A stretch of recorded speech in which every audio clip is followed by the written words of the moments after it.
The first time I killed a man, I was 11 years old. My sister and I had been raised by a thief, to be thieves ourselves. Maybe if our mom had lived, things would have been different. But she didn't, and they weren't. Our dad brought us up as if he'd won Wimbledon, and his mission was to mold his children into the greatest tennis players of all time.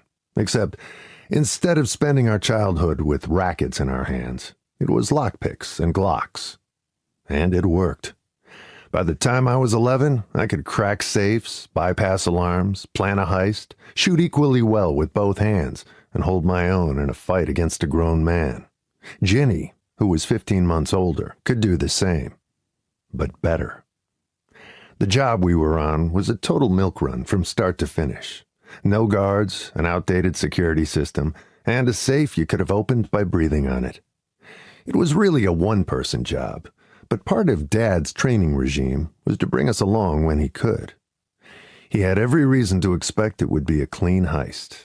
The fixer was an old friend who was in a bind, and even though Dad hadn't seen him in probably 2 decades, they'd been close once. Dad thought he could trust him. He was wrong. We were in southern Portugal, near the border with Spain, which really doesn't matter, except that it was far from Los Angeles, where we lived when we weren't working or on vacation.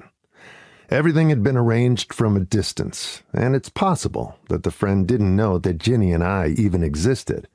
But we were supposed to meet him with the statue we'd stolen at an old seaside fort. A simple exchange. He gave Dad a flat-rate fee. Dad gave him the statue. It was small, neatly packed away in a foam-lined, hard-sided travel case, and the friend pocketed whatever the difference was between what he was paying Dad and what the person who had commissioned the job in the first place was offering. Ginny and Dad were waiting on a low stone wall.